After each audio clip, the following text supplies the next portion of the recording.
आज की इस वीडियो में हम बात करेंगे उत्तराखंड के 5वें धाम के बारे में, जिसका नाम है सेममुखेम। आप सभी को जानकर खुशी होगी कि एक बार फिर से हमारे साथ आज की वीडियो में मौजूद होंगे दीपक गैरोला जी, जिनके साथ हम आज बात करेंगे 5वें धाम के बारे में। दीपक गैरोला जी एक सुप्रसिद्ध लेखक और कवि हैं और इन्होंने बहुत सारी कविताएं भी लिखी है, जिनमें से एक कविता बहुत जल्दी इनकी प्रकाशित होने वाली है। तो दीपक जी, एक बार फिर से स्वागत है आपका हमारे इस यूट्यूब चैनल पे। तो मैं अपने दर्शकों को बता दूं कि दीपक जी आज हमारे साथ उत्तराखंड के 5वें धाम सेममुखेम के बारे में चर्चा करेंगे और हमें वहाँ के बारे में बहुत सारी महत्वपूर्ण बातें बताएंगे।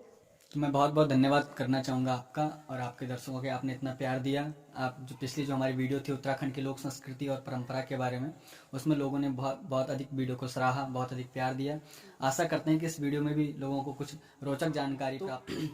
ऐसी लोक श्रुति के आधार पर ऐसी मान्यता हमारी पौराणिक कथाओं में भी वर्णन मिलता है कि जब द्वापर युग की जब बात थी, जिस समय भगवान श्री कृष्ण अपनी यहाँ पर लीला कर रहे थे, तो जब एक समय क्या हुआ कि भगवान जब अपने ग्वाल बालों के संग खेल रहे थे तो उनकी एक गेंद जो है वो यमुना नदी में गिर गई। तो यमुना नदी में गिर गई तो वहाँ उस नदी में एक सांप रहता था, कालिया नाग रहता था। तो जब बॉल गिर गई तो सबको पता था कि यहाँ पर जो है कालिया नाग रहता है, क्योंकि उसके विष से यमुना नदी का जल जो है पूरा विषैला हो चुका था। वहाँ पर जो है आसपास कोई पशु पक्षी नहीं आते थे, जल पूरा विषैला था। तो सब लोग डरे कि अब भाई नदी में जाए कौन। तब भगवान श्री कृष्ण ने साहस किया नदी में जाने का, और भगवान श्री कृष्ण ने सबको ढाढ़स बंधाया कि मैं बॉल लेके आऊँगा, मैं गेंद लेकर आऊँगा, क्योंकि भगवान का वो लीला का अंश था। कालेनाग को सबक सिखाना या कालेनाग को सीख देना भी उनकी एक लीला में सम्मिलित था। तो उन्होंने जो है उन्होंने यमुना नदी के जल में प्रवेश कर लिया। जब वो प्रवेश कर गए तो सबसे पहले उनको द्वारपालों ने रोका। ऐसा लोक श्रुति या कथाओं के आधार पर हमको सुनने मिलता है कि द्वारपालों ने उनको रोका कि भैया, क्योंकि उनकी जो छवि थी बड़ी सुंदर छवि थी, मोहनी छवि, मनमोहक छवि, जो सबको खींच लेती थी अपनी ओर। तो उन्होंने जब देखा कि भगवान का इतना प्यारा रूप, इतने छोटे से नन्हे बालक, कहा कि ये काले नाग के पास जाएंगे, क्या पता काले नाग इनको डस ले या कुछ दंड दे दे, है ना, कुछ नुकसान पहुंचाए। तो उन्होंने जो है भगवान को रोका कि आप वहाँ न जाइए। अब काले नाग उस समय शयन कर रहे थे, लेकिन उन्होंने कहा कि नहीं, मेरी गेंद वहाँ है तो मैं गेंद लेके ही आऊँगा। बालहट जिसको आप कहते हैं कि बालहट के किसी बच्चे जब जिद करते हैं ना तो फिर जिद माननी ही पड़ती है। तो इसी प्रकार भगवान ने कहा कि नहीं, मैं तो जाऊँगा ही जाऊँगा। तो फिर बड़ी उनको जब रोकथाम के बाद ही भगवान चले गए उनके पास। अब जब गए तो कालिया नाग ने देखा कि कौन बालक है, तो पहले उन्होंने कहा कि नहीं, हम आपकी बॉल नहीं देंगे, आप यहाँ पर क्यों खेल रहे थे। तो भगवान ने उनसे जो है बॉल लेने का जो प्रयास किया, तो कालिया नाग जो उनको फुफकार मारने लगा, उनको जो डसने की कोशिश करने लगा। तो जब उनको डसा तो भगवान ने फिर जो है उनके जो है फनों को कुचलना शुरू कर दिया। उनको जो है उनके फनों के ऊपर नाचना शुरू कर दिया। ऐसा कहा जाता है कि काले नाग के सहस्त्र फन थे, हजारों फन थे। तो भगवान ने उनके ऊपर नृत्य करना शुरू किया, और नृत्य करते करते जब उसके मुँह से जो है खून बहने लगा, विष समाप्त हो गया, जब खून बहने लगा तो काले नाग को विश्वास हो गया कि ये कोई मतलब सामान्य बालक नहीं है, ये स्वयं भगवान है, नारायण का अवतार है। तो काले नाग ने जो भगवान से क्षमा मांगी, और भगवान ने कहा कि अब क्योंकि आपको हम सुनते हैं, ऐसा विज्ञान भी कहता है कि जो है जो गरुड़ होता है वो सांपों को, या गरुड़ या बाज सांपों को खाता है, भक्षण करता है, तो बड़ा शत्रु माना जाता है गरुड़। तो भगवान का वाहन भी गरुड़ था, और काला वो भी नागवंश से नाग समुदाय से वो सम्मिलित जुड़ा हुआ था, कालिया नाग। तो ऐसा फिर उन्होंने कहा कि जो आपका जो है वाहन जो गरुड़ है वो मुझे तो खा लेगा। तो भगवान ने कहा कि नहीं, आप मेरा वाहन आपको जो है कोई भी चोट नहीं पहुंचाएगा, क्योंकि आपके सर के ऊपर मेरे पद चिन्ह हैं। जब उन्होंने नृत्य किया था भगवान ने, तो उनके जो पाँव के जो निशान है उसके ऊपर छप गए थे। तो फिर कालिया नाग ने कहा कि प्रभु ने कहा कि देखो, आपके जो विष से जो है ये यमुना जल दूषित है, इसलिए आप इस निवास स्थान को छोड़ करके आप किसी अन्य स्थान पर चले जाइए। तो ऐसा माना जाता है कि कालिया नाग ने वो स्थान छोड़ा था, और रमणीक द्वीप का वर्णन आता है हमारे ग्रंथों में, भागवत जी में भी लिखा हुआ है और विष्णु पुराण में भी लिखा हुआ है। रमणीक द्वीप का जो है वर्णन आता है, तो वो रमणीक द्वीप और कहीं नहीं, हमारे उत्तराखंड का सेममुखेम का जो धाम है वहाँ के लिए कहा गया। तो कालिया नाग जी ने वो स्थान छोड़ा था और रमणीक द्वीप में वो चले गए थे। तो जब वो जाते जाते उन्होंने भगवान से प्रार्थना की कि भगवान, अगर जब आपकी लीला जो है अंत समय में, जब आप यहाँ से स्वधाम को जाएंगे तो आप मुझे दर्शन जरूर देना। तो वो वहाँ से उठ करके रमणीक यानी सेममुखेम में गए थे। अब जब भगवान का जब लीला के समापन की ओर था, जब भगवान अपनी लीला को जो है विराम दे रहे थे, तो भगवान ने सोचा कि चलो अब जो है द्वारका छोड़ने का समय आ गया है, तो मैं चलो कालियानाग को दर्शन दूं। तो वो यहाँ आए, उन्होंने यहाँ की सुंदरता देखी, तो वो उनकी सुंदरता इतनी मन को भा गई यहाँ की, हमारे गढ़वाल की, तो वो उन्होंने मन बनाया कि नहीं अब मैं जो है यही निवास करूंगा। तो ऐसी कथाओं में ऐसा वर्णन मिलता है कि जब द्वारिका का जो है भगवान ने जब द्वारिका को छोड़ा था, उसके बाद जब भगवान ने अपना दूसरा डेरा सेम मुखिन को बहुत सुंदर दीपक जी, आप उत्तराखंड के साथ साथ यहाँ के देवी देवताओं के बारे में भी बहुत अच्छी जानकारी। आगे हम आपसे जानना चाहेंगे सेम मुखिन का मैंने आपको इतिहास। कहा कि जब भगवान ने अपने जो है द्वारिका को जब छोड़ा था, उसके बाद जो भगवान यहाँ पर सेम मुखिन में आकर रहने लगे थे। तो ऐसा कहा जाता है कि जब भगवान यहाँ आए थे, तो यहाँ पर उस समय गांगू रमोला करके एक व्यक्ति थे जो यहाँ के राजा थे, गढ़ थे, जो पूरे रमोली जो वो थे, रमोली जो पट्टी है, रमोली जो एक क्षेत्र है, उपली रमोली क्षेत्र, वहाँ पर जो है वो राजा राज्य करते थे। तो भगवान आए, और कहीं पर सुनने को ये भी मिलता है कि वो उनके बहनोई भी थे। तो भगवान ने उनसे 7 हाथ की भूमि दान के लिए मांगी थी, तो उन्होंने मना किया पहले। तो भगवान ने उनकी पत्नी को जो है स्वप्न में दर्शन दिया था कि, और स्वप्न में ये उन्होंने कहा कि उनके जो है कुछ पशु जो है मर रहे थे। वहां पर एक हिमा नाम की एक राक्षसी थी, उनका आतंक सेम मुख्य में बड़ा था, क्योंकि उससे जो है पूरा जो है क्षेत्र जो है भयभीत था, परेशान था, प्रताड़ित था। वो किसी के जानवरों को खा जाती, किसी के बच्चों को उठा लेते, ऐसा मतलब जितना जो है जो राक्षसी कृत्य होता है वो सब वहां पर उसके जो है कृत्य से सब लोग परेशान थे। तो भगवान ने उनसे 7 पग भूमि मांगी, उन्होंने नहीं दी। लेकिन जब भगवान ने बड़ा आग्रह किया कि आप मुझे जो है 7 गज भूमि दो, तो उन्होंने एक शर्त रखी, अगर आपको यहाँ पर 7 हाथ भूमि चाहिए तो मेरी एक शर्त है कि आप इस राक्षसी का वध करेंगे। तो भगवान ने कहा कि मुझे शर्त मंजूर है। तो कहा कि ठीक है। तो जब भगवान ने उसका खोज में निकले, तो राक्षसी जो है ऊपर जो है एक वन है, तो वहाँ पर जो है क्रीड़ाएं कर रही थी, वहाँ पर जो खेल रही थी या अपना जो है दिनचर्या बिता रही थी राक्षसी। तो भगवान ने देखा कि राक्षसी का रूप बड़ा भयानक था। वो सब भगवान ने फिर उनसे एक वार्तालाप किया, उनसे कहा कि चलिए हम एक क्रीड़ा करते हैं, हम एक झूला झूलने का जो खेल होता है उसमें हम झूला झूलेंगे। तो राक्षसी तो तैयार हो गई, क्योंकि भगवान की छवि इतनी मनमोहक थी। तो राक्षसी ने झूला झूला, और भगवान जब पहले उसने भगवान को झूला झुलाया और फिर भगवान ने उसको झूला झुलाया, और जब भगवान श्री कृष्ण ने उसको झूला झुलाया तो इतना जोर से झूले को धक्का मारा कि उसका जो है वो उसका जो है शरीर के जो है टुकड़े टुकड़े हो गए। जब टुकड़े टुकड़े हुए, तो ऐसा कहा जाता है कि जहां पर जो है वो झूला था, वहां पर जो है डाग ढूंगे, एक जो जिस पत्थर से उन्होंने झूला दिया उस पत्थर को डाग ढूंगे कहा जाता है ना। और जब ऐसा कहते हैं कि जहां पर जब उसके जब चिथड़े जब शरीर के जो टुकड़े टुकड़े हुए, जहां पर उसका जो है सर गिरा, तो उसी के सामने एक गाँव है सिरयानी, तो उन्हीं के नाम से वो सिरयानी पड़ा। मुख जहाँ गिरा तो वो मुखेम बन गया। इस प्रकार से जो वहाँ का इतिहास जो लोक श्रुति के आधार पर, जो लोक कथाओं के आधार पर मिलता है कि जहाँ पर उनका सर गिरा वो सिरयानी, जहाँ पर मुख गिरा वो मुखेम, है ना।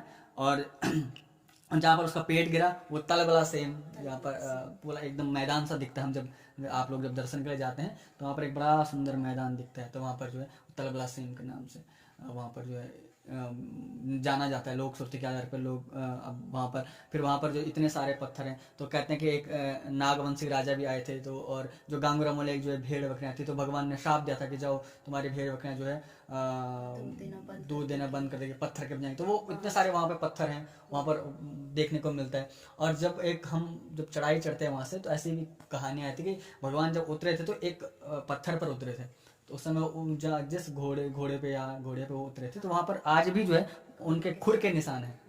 और जो वहां पर नागों की भूमि है, तो पत्थर पे आज भी जो है नागों के निशान हैं। और जिस पत्थर पे जो भगवान झूला उसके साथ झूला था, हिमा नाम राक्षसी के साथ, उस पत्थर की आज भी ऐसी मान्यता है कि उस पत्थर को आप जितना बल पूर्वक हिलाओ वो हिलता नहीं है, उसे कोई उठा नहीं सकता।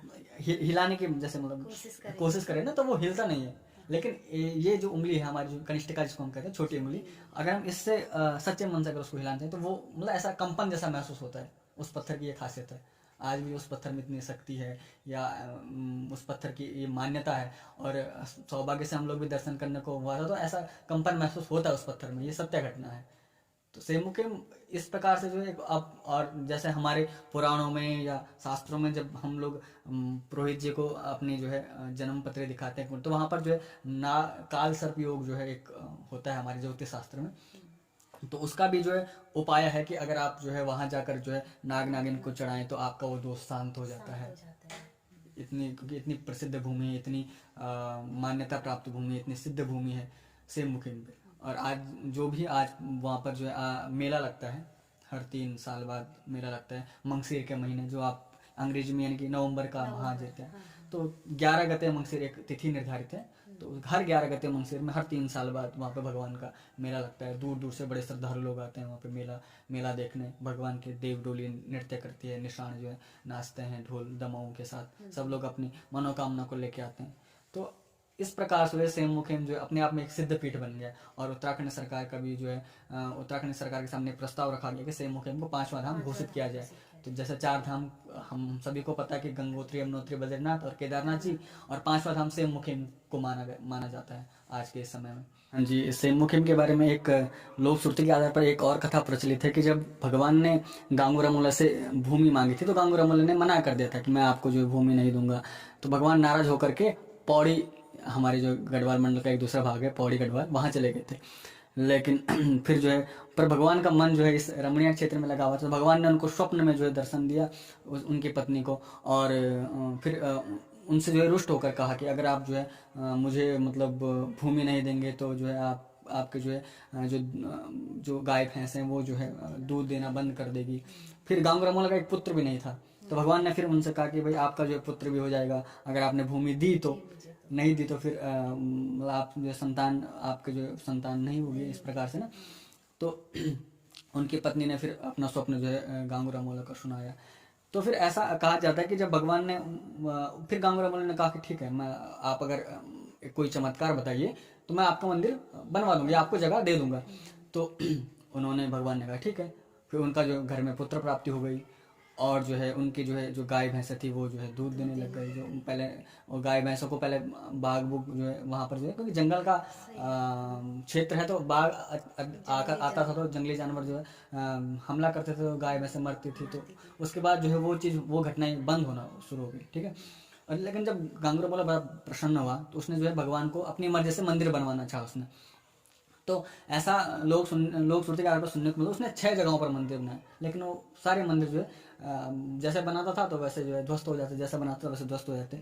तो जैसे उसने एक परगटा सेम, तलबला सेम, है ना, गुप्त सेम, आरूनी सेम और बौरानी सेम के नाम से जो है जाने जाते थे। तो उसने 6 मंदिर बनाते, लेकिन जब वो बनाते तो रातों रात टूट जाते थे। लेकिन फिर जो है जब 7वां स्थान ढूंढा तो उस समय जो है भगवान ने स्वयं प्रकट होकर के उस जगह पर अपना जो है एक अंश जो है अपने अंश रूप में वहाँ पर प्रकट हो गए थे। तो वहाँ पर जो है जो मुख्य जो सेम-मुखिम जो मुख्य मंदिर है, जो मुख्य द्वार है, वो वहाँ पर जो है आज हम सब लोग जब जाते हैं तो वहाँ पर जो सेम नागराजा जो प्रसिद्ध जो मंदिर है, जहाँ पर जो है गर्भगृह है, जो वहाँ की जो भूशिला है, जब हम मंदिर के अंदर प्रवेश करते हैं तो वहाँ पर एक भूशिला है जो दूध माखन से ढकी हुई होती है।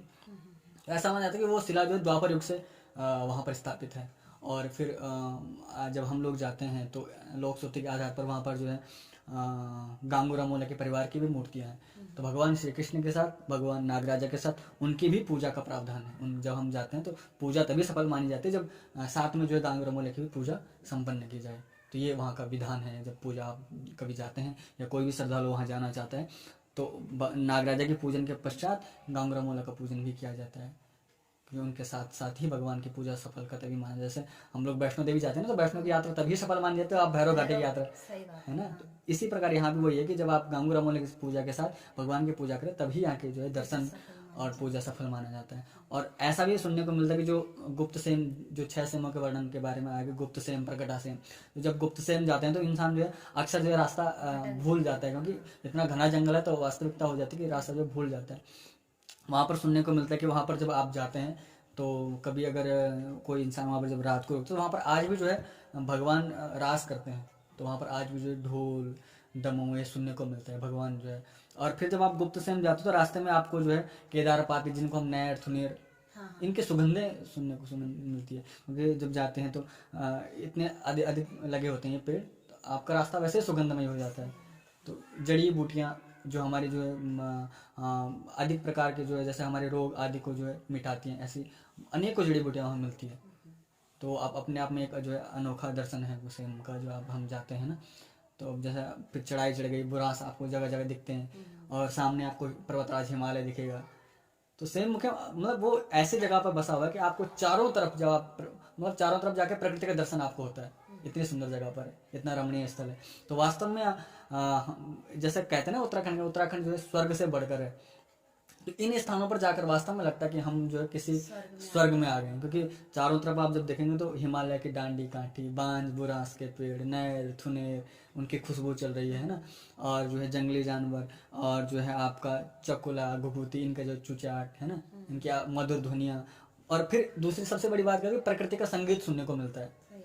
यहाँ पर जो है किसी ऐसी चीज़ की आवश्यकता नहीं होती जो हमको मतलब भ्रमित करे। आप प्रकृति का सुमधुर संगीत इतना चलता है वहाँ पर, आप जो है जैसे एकांत में जैसे आप करते हैं ना कि प्रभु का एहसास होता है कि यहाँ पर वास्तव में जो है भगवान निवास करते होंगे। इतनी इतनी अच्छी रमणीय भूमि है वहाँ पर। तो जो भगवान ने जितने भी वर्णन किए कि जो रमण द्वीप कहा है, वास्तव में वो रमण द्वीप है, वास्तव में इतनी रमणीय स्थली है कि जब आप जाओगे तो वहाँ पर स्वतः ही लगता है कि नहीं, यहाँ पर जो है कुछ ना कुछ तो खिंचाव है इस भूमि में। इतनी सुंदर भूमि। सेमो खेम के जब हम उत्तराखंड में प्रवेश करते हैं तो हम जितना भी घूमे हमको कम लगता है, क्योंकि यहाँ पर इतनी अच्छी अच्छी जगहें हैं, इतना अच्छा इतिहास है यहाँ का। हर स्थान के साथ एक ना एक इतिहास जुड़ा हुआ है। हर जब आप जाते हैं तो अब आप ऋषिकेश में आप घूमेंगे तो वही आपको जो जैसे त्रिवेणी घूम ले, गीता आश्रम, स्वर्ग आश्रम, राम झूला, लक्ष्मण झूला, जानकी, है ना। इसी प्रकार जब आप सेमुखे में जाते तो आसपास में वैसे तो रमणीय स्थल बहुत सारे हैं। एक नचिकेता ताल भी पड़ जाता है बगल में ही, जो है कुछ दूरी पर चौरंगी नचिकेता ताल उसी रूट पे भी है। फिर उससे थोड़ा सा बगल वाले रूट पे आएंगे आप तो वहाँ पर ये माँ दिनियाली जी का बड़ा सुंदर भव्य मंदिर है वहाँ पर, जो वहाँ पर भी दर्शनालु जो है बड़े दूर दूर से जो है दर्शन करने आते हैं। और उसी के बगल में एक गांव पड़ता है गैरी करके, जो हम मेरा जन्म स्थान मतलब मेरा पैतृक जन्म स्थान है, हमारे पूर्वज वहाँ पर रहते हैं। तो वहाँ का भी एक इतिहास है कि वहाँ पर जो है माँ शक्ति का जो है सिद्धपीठ है वहाँ पर, जो गैरी देवी के नाम से जो है प्रसिद्ध है। तो उसकी एक कहानी है कि एक बार जब क्या होता था कि जब जिस समय यातायात का साधन नहीं था, उस समय सड़क मार्ग की व्यवस्था नहीं थी इतनी, तो लोग क्या करते हैं कि कंडी पे जो है बोझा लाते थे, जैसे बोझा लाते थे, और जब कुछ जीवन यापन करने के लिए जो है अगले गांव में जो जाते थे तो मार्ग तो था नहीं गाड़ी गुड़ी का, तो जो पैदल मार्ग का रास्ता था, तो कुछ बुजुर्ग थे और कुछ जवान थे तो रास्ता चल रहे थे, तो उनके पास बोझा भी बड़ा था और हाथ में एक कंडी। हमारे जब पूर्वज लोग जो है जब कभी जाते थे ना, तो उसमें जो है एक पूजन के लिए एक तो कंडी का प्रयोग होता है जिसमें हम घास लाते हैं, लेकिन दूसरा होता है जिसमें पूजा के सामान रखा जाता है, भगवान की छोटी छोटी मूर्तियाँ। तो वो जब, क्योंकि उस समय लोग का कर्मकांड नित्य संध्या पूजन इतना कठोर नियम रहता था कि कहीं पे भी जाए अपना जो है नियम नहीं छोड़ते थे। तो ऐसे जब कुछ बुजुर्ग जा रहे थे तो नमक और कुछ घरेलू सामान लेके आ रहे थे ऋषिकेश से ही, जो है पैदल मार्ग है ना, आसपास तो बाजार था नहीं, क्योंकि उस समय जो है जितना भी सामान जाता है यहाँ से ले जाते थे लोग, पैदल मार्ग जो है एक एक दो तीन तीन लगता था जाने में। तो जब वो जा रहे थे तो रास्ते में उनको एक छोटी सी लड़की मिली, छोटी सी कन्या के रूप में। तो उसने कहा कि मुझे भी आपके साथ जाना है। जो जवान थे तो उन्होंने कहा कि नहीं भाई, हम कैसे आपको ले जाएं, हमारे पास तो इतना पहले से ही बोझा है। तो एक बुजुर्ग इंसान थे तो उनको बड़ी दया आई, उन्होंने कहा कि भाई वैसे तो बोझा तो मेरे पास भी है, लेकिन मैं आपको ले जा ही लेता हूँ, जहाँ तक मैं चल पाऊंगा वहाँ तक चल लूँगा। तो ऐसी लोक श्रुति के आधार पर ऐसा सुना जाता है कि जैसे उन्होंने उनको अपने कंधे पे उठाया तो वो उनका जो है सामान जो है बिल्कुल हल्का हो गया और वो उन सब से आगे निकल पड़े, जितने जवान थे उनके आगे, उन सब से जो है तेज दौड़ने लगे और जा करके एक सामने गांव पड़ता है गैरी करके, और वहाँ पर जो है वो बैठ गए। वहाँ पर जो बैठ के उस कन्या को जो वहाँ पर रखा, और वहाँ पर वो आज भी जो सिद्धपीठ है वो गैरी भगवती के नाम से जाना जाता है। तो वहाँ पर भी लोग दर्शनालु जाते हैं। ऐसी मान्यता है, ऐसा सुनने में आता है कि जब हमारे जो सर्दियाँ नवरात्रे जो चलते हैं, जिस दिन कालरात्रि का जो दिन होता है उस दिन वहाँ पर रात को माँ भगवती का जो है वाहन शेर वो आता है, वहाँ पे दर्शन करके, मंदिर के दर्शन करके वो जाता है। तो ऐसे बहुत सारे स्थल हैं। आप जो है राजराजेश्वर के पास जाएं, वहाँ पर भी यही मान्यता है कि वहाँ पर जो है भगवती का जो वाहन है उसके दर्शन होते हैं, है ना। तो ऐसे अनेक आप वहीं से आप थोड़ी दूर उत्तरकाशी चले जाएंगे, भगवान विश्वनाथ जी के सामने शक्ति मंदिर है। शक्ति मंदिर में जो एक त्रिशूल है, इतना कम से कम 16 फीट की ऊंचाई है उसका, तो और वो अपने आप इतिहास को दर्शाता है कि जो त्रिशूल लेक का जो है जो सर्वप्रथम हुआ था, तो उत्तरकाशी में जो है उस लेक को भी गिना जाता है, सर्वप्रथम जो त्रिशूल लेक हुआ था। तो उस लेक की भी अपनी मान्यता है कि वो भी जो है इस उंगली से हिलता है ना। अगर पूरे दोनों हाथों से हिलाओ तो नहीं हिलता है, लेकिन जो एक उंगली लगाओ तो हिल जाता है। तो ये अपने आप में एक अद्भुत मान्यता है, जिसके कारण विश्वास होता है कि नहीं दैवीय शक्ति भी है। इसलिए उत्तराखंड को देवभूमि इसलिए कहा जाता है क्योंकि यहाँ पर ऐसे प्रमाण आपको मिलेंगे जो आप न चाहते हुए भी आप उन पर विश्वास करना पड़ता है। हम जो अगर हम ये चाहेंगे कि नहीं देवी देवता नहीं होते, लेकिन अगर कोई नहीं मानता तो आप उत्तराखंड में आके देखिए, इन स्थानों पर जाके देखें। इन स्थानों पर जब जाएंगे तो ऐसा सुनने को मिलता है कि अब ऐसा सुनने को ऐसा अब अपने आप अनुभव हो जाता है कि नहीं इस धरती में कुछ तो बात है। अब आप इसी क्षेत्र में जाएंगे, एक जैसे आप जो पुरोला क्षेत्र में जो महासू देवता बड़ा प्रसिद्ध देवता है, तो वहाँ पर भी जब जाते हैं तो महासू देवता के सामने 2 पत्थर हैं। उनके जब मंदिर में प्रवेश करते हो तो प्रांगण में 2 पत्थर है, तो पत्थर भले दिखने के बड़े छोटे हैं, लेकिन आप जो उनको उठा नहीं पाओगे, इतना उनका जो है। अगर मतलब आपके मन में कुछ पाप भरा है या आपके मन में कोई शंका है तो आप उसको, लेकिन अगर आप सच्चे मन से प्रभु के दर्शन ले जाएं तो वो उठ जाते हैं। तो ये तो ऐसा तो होगा नहीं कि हम जो है अगर हम इन चीज़ों को करें तो फिर विश्वास होता है कि नहीं ये चीज़ है। अब इंसान ना भी चाहे तो भी जैसा हम आपके बारे में जानते हैं कि आप लेखन के क्षेत्र में रुचि रखते हो, तो आपसे ये जानना चाहेंगे कि आपने देवी देवताओं के बारे में भी कुछ लिखा है? जी, आपने कहा कि भगवान के बारे में श्रद्धा, तो हम मानव जाति का एक धर्म है कि हम भगवान पे आस्था रखें, क्योंकि उनकी वजह से हमको यह जीवन प्राप्त हुआ है। निसंदेह हमारी माता पिता वो भी ईश्वर के स्वरूप हैं, लेकिन भगवान का भी एक विशेष हाथ होता है कि उनकी कृपा के बिना हमारे जीवन जो सफल नहीं होता है। तो मैंने कुछ प्रयास किया भगवान के बारे में कुछ लिखने का। भगवान जिस दिन हमारा इतना भारत का एक सुनहरा अवसर था राम मंदिर निर्माण का, भगवान राम के लिए मैंने कुछ पंक्तियां लिखी है, तो मैं आपको सुनाना चाहूँगा कि हम ऐसा मानव के लिए मैंने लिखा है कि मानुष क्यों घबराता है तू, संग में क्या तू लाया था, झूठी माया ममता पाकर जग में तू फंस जाएगा।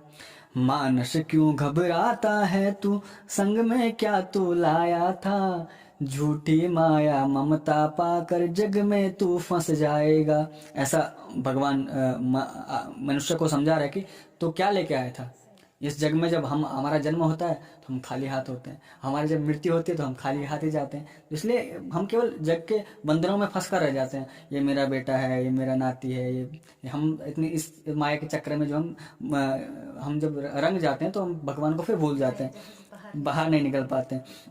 फिर मैंने अगली 4 पंक्ति लिखी, कछुना हाथ आएगा तेरे, कछुना संग में जाएगा, प्रेम मधुर करवाणी को फिर पाछे पछताएगा। कछुना हाथ आएगा तेरे, कछुना संग में जाएगा, प्रेम मधुर करवाणी को तो फिर न पाछे पछताएगा। ना तो कुछ हाथ आएगा ना कुछ साथ जाएगा। इसलिए हमारा एक वाणी ही एक ऐसा शस्त्र है हमारे पास। अगर हमने किसी के लिए 2 वचन मीठे बोल दिए, तो हमारे कबीरदास जी भी 2 है ना कि ऐसी वाणी बोलिए मन का आपा खोई, औरन को शीतल करे आपों शीतल होए। हमने जब कुछ बोलना है तो इतना कुछ मधुर बोलना है कि सामने वाले को भी जो है कृतार्थ करे और हमको भी जो है अच्छा लगे। जितने कमाले धन और दौलत, जितने कमाले धन और दौलत, धरा यहीं सब रह जाएगा, राम नाम को धारण कर ले भवसागर तर जाएगा, राम नाम को धारण कर ले भवसागर तर जाएगा। मानस क्यों घबराता है तू, संग में क्या तू लाया था, झूठी माया ममता पाकर जग में तू फंस जाएगा। तो ये मैंने भगवान के चरणों में कुछ पंक्तियां लिखी थी कि चाहे जितनी भी आप धन दौलत कमा लीजिए, सब यहीं छूट जाना है, कुछ नहीं जाना। इसलिए भगवान का हम लोग जितने मानव जाति हैं, तो अपना समय का थोड़ा सा 5 या 10 मिनट भगवान के चरणों में हमको देना ही चाहिए, क्योंकि उसके कृपा से हमारे जीवन में हमको इतना सुंदर मानव जीवन मिला है, ताकि हम लोगों से जुड़ सकें, हम लोगों से बात कर सकें। तो अगर जन्म ना होता तो हम संसार की इतनी खूबसूरती थोड़ा ना देख पाते। इसलिए उसकी बड़ी कृपा है कि हम लोग संसार में घूम रहे हैं, फिर रहे हैं, है ना। तो इसलिए भगवान के नाम के जो है 5 मिनट हमको जरूर निकालने चाहिए। तो ये मैंने भगवान के चरणों में देवी के बारे में हमें बहुत सारी जानकारी दी, माध्यम से कोई कविता लिखी हो तो आप प्लीज हमारे दर्शकों के साथ शेयर कीजिए। जी, मैंने माँ के चरणों के लिए एक छोटा सा प्रयास किया था कि उनके चरणों में कुछ एक अपने लेखन से कुछ भेंट चढ़ा पाऊँ। तो मैंने 4 पंक्तियाँ लिखी उनके बारे में, जिसमें इतिहास भी, मंदिर का इतिहास और उनकी जो कृपा हम पे बनी रही, इस प्रकार से मैंने कुछ लिखा है, मैं आपके सामने सुनाऊंगा। कहते हैं कि गैरी खाला की भगवती माँ दैनी तुवे जय, गैरी खाला की भगवती माँ दैनी तुवे जय, जो जस दीनदयाल माता सबू तू दे दे, जो जस दीनदयाल माता सबू तू दे दे, ऊंचा गरी गाँव माता मंदिर सज दू, ऊंचा गरी गाँव माता मंदिर सज दू, घणे मणे घणे माता घंडोले सुणेंदू, घणे मणे घणे माता घंडोले सुणेंदू, चांदी को छतर माता कन भलू सज दू, चांदी को छतर माता कन भलू सज दू, तांबसारी ढोल माता कन भलू बज दू, तांबसारी ढोल माता कन भलू बज दू, भक्तों की अरदास माता पूरी कर दे, भक्तों की अरदास माता पूरी कर दे, गैरी खाला की भगवती माँ दैनी तुवे जय, गैरी खाला की भगवती माँ दैनी तुवे जय। इसमें है कि माता का जो आगमन कैसे होता है गैरी में, तो उसके बारे में लिखा है कि लोणकंडी माँ आई माता फूलों का समान, जब वो लोणकंडी में जब विराजमान हुए तो वो एकदम उनका जो वजन जैसे फूलों के समान हल्का हो गया है ना। तो भी लिखता है कि लोणकंडी माँ आई माता फूलों का समान, जनमानस कदा माता तेरू ही ध्यान, जनमानस कदा माता तेरू ही ध्यान, ऊंचा पहाड़ों माँ माता कदी तू निवास, ऊंचा पहाड़ों माँ माता कदी तू निवास, बांजी डाल छैल माता तेरू ही वास, बांजी डाल छैल माता तेरू ही वास, गैरी खाला की भगवती माँ दैनी तुवे जय, गैरी खाला की भगवती माँ दैनी तुवे जय, जो जस दीनदयाल माता सबू तू दे दे। ऐसा लोक श्रुति के आधार पर ऐसा सुना जाता है कि जब माता जो आई थी तो वो वहां पर एक बांज का वृक्ष है, तो वहां पर वो निवास करती थी, वहां पर वो उनका जब वो स्थापना जो है वहां पर वो हुई थी। आज भी हम जब मंदिर में जाते हैं तो सबसे सर्वप्रथम दर्शन जो है बांज के पेड़ का होता है, जो बांज का जो वृक्ष है वो, तो उसी के लिए लिखा है कि भगवती का आज जो है एक प्रतीक चिन्ह है वो बांज का पेड़ है। और फिर आगे लिखा है कि हमारे जो है वहाँ पर पूजा कौन करता है, अर्चना कौन करता है, उसके बारे में लिखा है कि गैरोला भमण माता तेरा पुजारी, गैरोला भमण माता तेरा पुजारी, तीनों लोक पर माता कृपा तुम्हारी, तीन लोक पर माता कृपा तुम्हारी, अन्न धन को भंडार सबू तू दे दे, अन्न धन को भंडार सबू तू दे दे, गैरी खाला की भगवती माँ दैनी तुवे जय, गैरी खाला की भगवती माँ दैनी तुवे जय। तो ये माँ के चरणों के लिए कुछ 4 पंक्तियाँ थी। बहुत बढ़िया दीपक जी। तो दोस्तों, आज की इस वीडियो में हमने एक छोटा सा प्रयास किया आप सभी के साथ उत्तराखंड के 5वें धाम से मुखेम के बारे में जानकारी शेयर करने की, और उसके साथ साथ वहां से जुड़े हुए अन्य देवी देवताओं के स्थानों के बारे में हमने आपको बताया। तो आप प्लीज कमेंट करके हमें जरूर बताइएगा कि आपको आज की वीडियो कैसी लगी। अगर आप हमारे YouTube चैनल पर नए हैं तो चैनल को सब्सक्राइब करना ना भूलें। और हम दीपक जी को हृदय से धन्यवाद देना चाहेंगे कि आप के ऊपर देवताओं की इतनी अच्छी, इतनी असीम कृपा है कि आप हर चीज के बारे में बहुत अच्छी जानकारी रखते हैं। और अपने दर्शकों की तरफ से भी मैं आपको बहुत बहुत धन्यवाद देना चाहूंगी कि आप हमेशा ही हमें कोई ना कोई नई जानकारी और महत्वपूर्ण बातें बताते हैं। तो मैं अपने दर्शकों से बोलना चाहूंगी कि अगर आप उत्तराखंड से जुड़ी हुई कुछ और जानकारी प्राप्त करना चाहते हैं, या आप उत्तराखंड के बारे में और भी ज़्यादा डिटेल में जानना चाहते हैं, तो आप कमेंट सेक्शन में जाके मुझे कमेंट करके बता सकते हैं। हम कोशिश करेंगे कि दीपक जी के साथ हम इसी तरीके की वीडियोस बनाते रहें, जिससे कि आप लोगों को बहुत कुछ सीखने को मिले। मैं आशा करता हूँ कि आपको ये जानकारी पसंद आई होगी, आपको ये जानकारी अच्छी लगी होगी। और मैं आपके पिछले वीडियो के लिए आपको एक बार पुनः अपने हृदय से आभार प्रकट करता हूँ, अभिनंदन करता हूँ आपका कि आपने जो है उस वीडियो को इतना सराहा, इतना पसंद किया। उम्मीद है कि यह वीडियो भी आपको जो है अच्छी लगेगी, आपको इस वीडियो के माध्यम से कुछ बातें जानने को मिलेगी। धन्यवाद दीपक जी। तो दीपक जी के साथ हमने अपनी पिछली वीडियो में चर्चा की थी उत्तराखंड की लोक संस्कृति और परंपराओं के बारे में। अगर आप उस वीडियो को देखना चाहते हो तो आप ऊपर दिए गए आई बटन पे क्लिक कीजिए। तब तक के लिए यूं ही हंसते रहिए, मुस्कुराते रहिए, इस चैनल पर बने रहिए। जय देवभूमि, जय उत्तराखंड।